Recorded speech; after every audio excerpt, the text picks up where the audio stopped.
अनलीफ साहब, आप ही से आगाज करता हूं।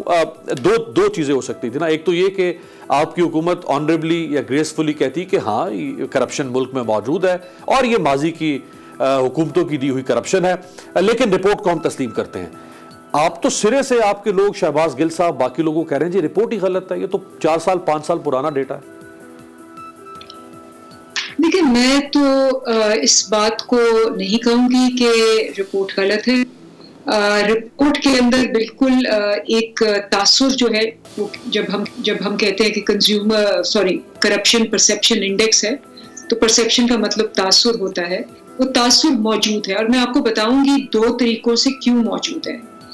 और नंबर 1 जो बहुत इम्पोर्टेंट है कि हम आए थे कि हमने सारे बड़े चोरों को जो करप्ट हैं उनको हमने जेलों में डालना है और उनसे हमने टैक्स पेयर के पैसे लेने। ये हमारा बिल्कुल एक बहुत बड़ा गोल था और है।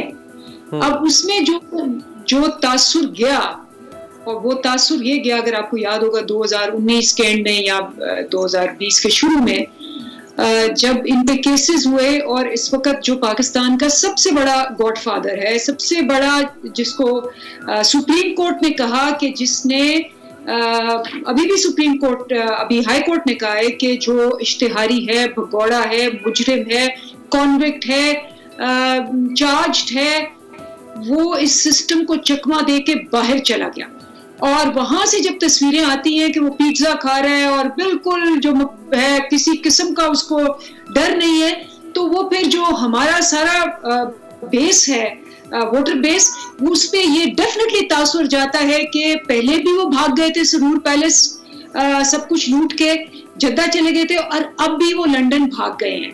तो ये एक बहुत बड़ी वजह है कि 2019 और 20 में जब ये हुआ तो बहुत से लोगों ने कहा कि यहाँ जो है ये करप्शन जो है, क्योंकि वो भाग गए हैं और उनके भाई भी उस वक्त चले गए थे, फिर उसके बाद शहबाज शरीफ की सारी फैमिली भी चली गई, उनकी बीवी भी चली गई, तो सब ने ये समझा कि आहिस्ता आहिस्ता ये सारे डील करके भाग जाएंगे। नंबर 1। नंबर 2, अगर आपको पता हो, सबसे ज्यादा करप्शन से पैसा पाकिस्तान के अंदर भी और दुनिया के अंदर भी जो बनाते हैं वो है ड्रग पेडलर्स और लैंड माफिया। और पाकिस्तान के अंदर लैंड माफिया जो है वो मशहूर है। अब अगर आप लाहौर में आए तो ये बात आपको सब पूछेंगे, और पिछले साल भी पूछी। मैं लाहौर से बिलोंग करती हूँ और हर बंदा पूछता है कि जी ये जो हर गवर्नमेंट जमीन पे, गरीबों की जमीन पे कब्जे किए हुए, और हमें पता किसने कब्जे किए हुए, इन पे हाथ डाला और फिर ये उसके बाद स्टे लेके ये गायब हो जाते हैं। तो इस पे भी हमें काफी करप्शन परसेप्शन जो है वो उसके अंदर डेफिनेटली इजाफा हुआ। अब जबकि हमने खोखरों को पकड़ना शुरू किया है, अच्छा, क्योंकि खोखर नाम है इस लाहौर में, आप किसी दुकान पे चले जाएं, आप किसी बेड़े में चले जाएं, किसी आप घर में चले जाएं, वो आपको कहेंगे जी लाहौर के डॉन कौन है, वो कहेंगे जी सैफुल मलूक खोखर है, अफजल खोखर है, ये सारे ये नाम मैं नहीं कह रही, ये आप कहीं भी चले जाएं। तो अब उन्होंने स्टेज लिए हुए थे जो पिछले 1.5 साल से, ये अब हुआ है कि पिछले 1 महीने से उनके स्टेज वकेट कराए गए हैं, और आपने देखा कि 38 कनाल की जमीन उनसे वागुजार कर ली गई है 1.25 अरब रुपए की। ठीक है। लेकिन जो 1025 कनाल की है, सिर्फ मैं खोखरों की बात करी, फिर मैं आपको बाकी नाम भी बताऊंगी। 1025 कनाल की है, वो है PIDMIC में, इसका FIR नंबर है 0201, ये भी रिट्रीव कर ली गई है। और उसके अलावा 45 कनाल स्टेट लैंड जो है 1.5 बिलियन का, जो मैं अभी बता रही हूँ, वो रिट्रीव कर लिया गया है। और 80 कनाल जो है वो दिनशाह जी प्रॉपर्टीज में जो इन्होंने खोखरों ने किए, ये 3 रिट्रीव कर लिए गए, बाकी अंडर पे हैं। अंदलीब साहबा, आप ये बात फरमा रही है कि ये जो परसेप्शन करप्शन के हवाले से पाकिस्तान की ठीक नहीं हो रही, उसकी वजह एक तो ये है कि नवाज शरीफ साहब बाहर चले गए, आप उनका एहतसाब करना था, आप कर नहीं पाए। दूसरा, ये जो नून लीग वालों ने जो कब्जे किए हुए हैं, तो उसकी वजह से परसेप्शन खराब हो रही है। क्या आपको नहीं लगता कि परसेप्शन खराब होने की कुछ और वजूहत भी हैं जो मैं आपके सामने रख दूं? फैसल वाडा साहब पर इल्जाम लगता है कि उन्होंने अपनी दोहरी शहरियत छुपाई और उन्होंने अपने एसेट्स छुपाए। 2.5 साल से वो प्राइम मिनिस्टर की कैबिनेट का हिस्सा हैं और प्राइम मिनिस्टर ने उनको बाहर नहीं निकाला अपनी काबीना से। 16 समातें हो चुकी हैं, वो हाई कोर्ट में पेश नहीं हो रहे। आजम सवाती साहब पर इल्जाम लगता है कि वो अपनी ताकत का इस्तेमाल करते हुए बतौर वजीर एक गरीब खानदान के ऊपर टॉर्चर या तशद्दुद करते हैं। साकिब निसार के डर से उनको काबीना से निकाला जाता है। साकिब निसार जाते हैं, आजम सवाती फिर काबीना में, जबकि इमरान खान साहब ने कहा था कि एहतसाब मुझसे और मेरी काबीना से शुरू होगा। इनके गंद अपनी जगह पे, आप भी तो ऐसे जेस्चर नहीं दे पा रहे ना कि परसेप्शन बेहतर होती। अच्छा, आपने पूरी तवज्जो से ये बात सुनी। देखिए जी, फैसल वाडा साहब या स्वाति साहब या अंदलीप अब्बास या कोई और बहुत सारी करप्शन कर रहे हैं, अगर आप ये कहते हैं फॉर एग्जाम्पल, तो कहने पे तो सब कह सकते हैं ना। जैसे अब जब हम कहते थे नवाज शरीफ के मुतालिक, हमने कहा तो हम गए इलेक्शन कमीशन पे, आपको याद है 4 सीटों के बारे में हमने कहा, हम गए इलेक्शन कमीशन में, हम गए, हमें कोई सुनवाई नहीं हुई। उसके बाद ट्रिब्यूनल पे गए, कोई सुनवाई नहीं हुई। उसके बाद हम हाई कोर्ट गए, कोई सुनवाई नहीं।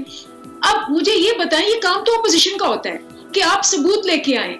आपको अगर फैसल वाडा से या किसी और से या कोई अमीर अब्बास से या अंदलीप अब्बास से या किसी से भी आप कहते हैं कि ये हैं, तो आप स्ट्रगल करते हैं। नैब से ये लोग खुश नहीं है, ठीक है, इनका हक है, लेकिन ऑपोजिशन क्या करती है? ऑपोजिशन हर दरवाजा खटखटाती है, सारा वक्त वो स्ट्रगल करती है। आप बिल्कुल बजा फरमा रही हैं, आप बिल्कुल बजा फरमा रही हैं कि ऑपोजिशन का काम है वॉचडॉग का स्ट्रगल करे, लेकिन प्राइम मिनिस्टर पे देखिए, प्राइम मिनिस्टर साहब पे कोई आपने मेरी बात पूरी नहीं सुनी जी। अगर स्वाति साहब को सुप्रीम कोर्ट ने साफ कर दिया तो वो वापस आए ना, ये तो नहीं कि उनका चल रहा है। अगर ये समझते हैं कि स्वाति साहब पे स्टिल कोई धब्बा है, किसी और कोर्ट में ले जाएं, क्योंकि हम ये काम उनका है। सिर्फ आके ये कहना जी फैसल वाडा भी ऐसे, अब कह रहे हैं जी फैसल वाडा का केस जो है वो डिले हो रहा है, आप उसको हायर कोर्ट में ले जाएं। आप नहीं खुश तो आप स्ट्रगल करें। हमने तो 6 कोर्टों में लेके गए थे, ऐसे ही होता है। मैं आपकी बात तस्लीम कर रहा हूं, मैं आपकी बात को एंडोर्स कर रहा हूं कि इनको ये वॉचडॉग है, ऑपोजिशन इसका काम है इस मामले को उठाए, लेकिन जब बात परसेप्शन की होती है तो perception is directly proportional to the action. अगर प्राइम मिनिस्टर एक्शन ले इस तरह के कामों पे बतौर वजीर आजम, तो परसेप्शन क्या होगी? इंप्रूव। अगर प्राइम मिनिस्टर खुद एक्शन ना ले तो परसेप्शन क्या होगी? खराब। इसलिए तो खराब हुई परसेप्शन। सुन ले, इसका जवाब सुने आप। अच्छा, अब क्या होता है, स्वाति साहब पे केस हुआ, वो सुप्रीम कोर्ट में या हाई कोर्ट में गए, उन्होंने उनको केस चला, दोनों वैसे भी क्लीन चिट दे दी। अब इमरान खान साहब उठे और कहें कि जी कोर्ट ने तो इनको साफ कर दिया, लेकिन चूंकि मैं परसेप्शन इंप्रूव करना चाहता हूं, मैं इनको दोबारा से कोर्ट में भेजूंगा, या मैं इनको नैब में भेज दूंगा, या मैं इनको निकाल दूंगा। ये तो नहीं कर सकते वो। नहीं, वाडा साहब का केस तो चल रहा है, वाडा साहब तो पेश ही नहीं होते। वाडा साहब का केस का नतीजा आ गया कि नहीं? नहीं आया मैडम, 16 समाते हो चुकी, वो पेश ही नहीं हो रहे हाई कोर्ट में, वो पेश ही नहीं होते ना।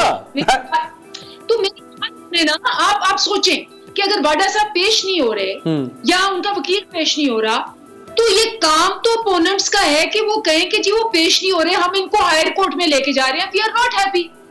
मतलब ये आप कह रहे हैं कि जी अगर कानून, अगर जज कह रहे हैं जी अगली मैं इनको 2 टर्न्स और देता हूं कि ये आ जाए, तो इमरान खान साहब खड़े हो और कहें जी जज गलत कह रहे हैं, 2 टर्न्स दे, जज को चाहिए कि अभी इनको फैसला दे दे। ये तो नहीं इमरान खान साहब कर सकते। जो सब जुडिस केसेस हैं उनको वो कंटेम्प्ट ऑफ कोर्ट करके पहले से ही कह दें कि नहीं जी आप जज जो है वो देर कर रहा है, तो मैं जल्दी कर देता हूं, मैं जज से बेहतर हूं। ये तो नहीं कर सकते वो।